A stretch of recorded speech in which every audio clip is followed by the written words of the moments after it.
Hi everybody, it's Laura from Green Tree. Today we are talking about zucchini. You may or may not know, but today is National Zucchini Day, also known more popularly as Sneak Some Zucchini Onto Your Neighbor's Porch Day. So whether you are the recipient of a whole bunch of zucchini, or whether you had some of your own, or whether you want to come down and get it from us, I've got some ideas on how to use this fabulous seasonal vegetable. You probably know that zucchini can be really abundant, and people can get bored making the same thing over and over again.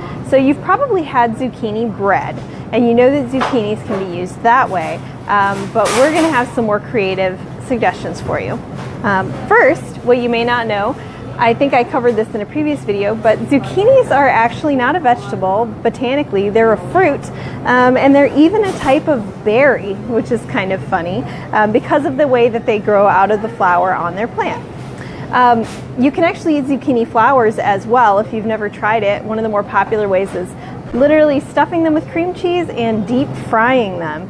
So if you've never tried that, 'tis the season. Plus, every time you eat one of the flowers, you stop another one of these from growing. So if you've got too many zucchinis, it might be worth trying. Zucchinis are technically native to North America because that's where all squash comes from.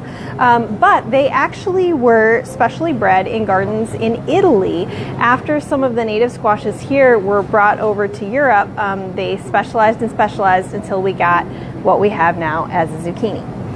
So, what I'm actually going to be showing you guys today is zucchini salsa. This stuff is surprisingly good. This is zucchini and sweet corn salsa. So we tried to use a couple of things that are in season right now. I wish you could smell it. It smells really good. So this is a super simple dish. You're taking and chopping zucchini and taking the sweet corn off the cob and combining them into this dish. Tossing it with a really simple mixture of lime juice, olive oil, and taco seasoning, actually, which is part of what gives it the really nice aromatic quality. It's lighter and brighter than a traditional salsa, and if you're somebody who gets heartburn from tomatoes, this might actually be a really nice alternative that you could use. Again, you're just taking a young zucchini and chopping it. You don't even have to cook it to make this salsa. I will be posting the recipe on the website later today as well. In addition to making salsa with them, we got a couple other creative solutions for you for using up zucchinis. I came up with so many of these, I'm going to kind of look at my notes a little bit too. First thing you can do is actually slice them up and put them in a casserole. Usually you would go sort of this direction and slice it into medallions if you're using them that way. And if it's a really young, fresh zucchini, they can give off a lot of water, so you might want to dredge it in flour before you layer it into the casserole. You can also do this in long, thin strips running lengthwise and use that and just sort of substitute them for things like bell peppers in quesadillas. Again, that's a really nice way to do it for people who get heartburn like I do, because bell peppers, tomatoes, that's some heartburn right there. You could also take these and put them obviously in sweet things like zucchini bread, but you could take a cup of shredded zucchini and put it into virtually any baked good. Sorry, a half a cup. You could put a half a cup of zucchini into almost any baked good and it'll make it moister and maybe a little denser, but otherwise won't affect the baking. If you want to add more than a half a cup, then you might have to adjust your proportions a little bit. Oh, Ray says he had spiralized zucchini last night and it was really good. And that's another great way to use zucchini. That actually works well. So this is a medium-sized zucchini. If you have one of those big monster zucchinis, they tend to get a little tougher as they age. Those are great for spiralizing because they can stand up to a little bit of cooking better if you decide you want to cook your spiralized zucchini. And they also are just tougher in general, so if you put them in a dressing and you don't finish them all, a really young, soft zucchini can kind of start to fall apart even just overnight in the fridge. But an older zucchini that's a little bit firmer, if you spiralize that, is going to hold together much better.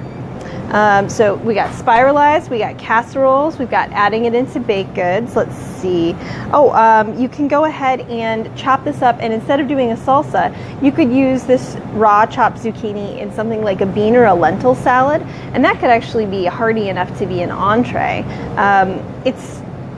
Like a softer, smoother version of a cucumber, really. It does well when you marinate it especially, but you do not have to cook zucchini. Another way you could do this, oh yeah, you could actually slice your zucchini up and put that on pizza. It's surprisingly good on pizza. Once you've baked it, it gets soft enough that you can really bite into it and you're not going to be tearing big pieces of zucchini off of your pizza as you bite it. It's a good way to add vegetables without adding an overpowering flavor that's going to take away from your other toppings. Let's see. Oh, they're really good deep fried or baked as chips and French fries. A lot of times the breading will call for a little bit of Parmesan, although you can easily do them vegan. Basically, you would treat it the way you would any other root vegetable, except they're going to soften faster, so they won't take as long as, say, potato or sweet potato fries. Let's see, what else do I have on here? Oh, chopped and sauteed with basically anything. Zucchinis, whether you want to take them and make them small, like in the salsa, or leave them in big chunks, just tweak the seasoning and they'll make a side dish for almost anything that you're doing. Use taco seasoning like I did, and they're great alongside of eggs. Maybe add a little bit of hot sauce. You can put them right into your pasta, just kind of toss them in, because again, the flavor's not overpowering. Instead of using the spicier seasonings, you could go ahead and add some lemon and a little bit of cracked pepper and serve it with fish. So just kind of tweak your seasonings a little bit and the zucchini is going to taste a whole lot different. Basically anything that you want to try out, it's a nice blank slate like rice or chicken. You can just try your new seasonings on your zucchini. Let's see. Oh, if you've never tried grilled zucchini, that's really great. You can either slice it into big, thick slices, like lengthwise, marinate and grill it to get those nice little marks on it, or you can top it into big chunks and put it on your kebabs. It's actually really good that way too. Let's see, I already talked about baked goods. Oh, and then actually this is a way that I really like making zucchini. Shred it, and again, this works well with older zucchini as well as the younger ones. Mix it with potatoes and make little like potato pancakes. You can serve it with yogurt or sour cream or even cashew cream if you want it to be something vegan. They are good for breakfast, they're good for dinner, and they'll actually work well if you like Indian food in pakoras as well. You can use zucchini in your pakoras. So there you go. There's probably a dozen different ways that you can use your zucchini to try something new. We have this salsa, this light, bright corn zucchini salsa down at the store, and that I'll be posting the recipe for. I'll be here till 6 if you want to try it, and if you have any questions, go ahead and throw them in the comments and I'll answer them later. Oh, and if you have any suggestions about how to use zucchini, I think we'd all appreciate more of those. Thanks, guys. Happy Tuesday.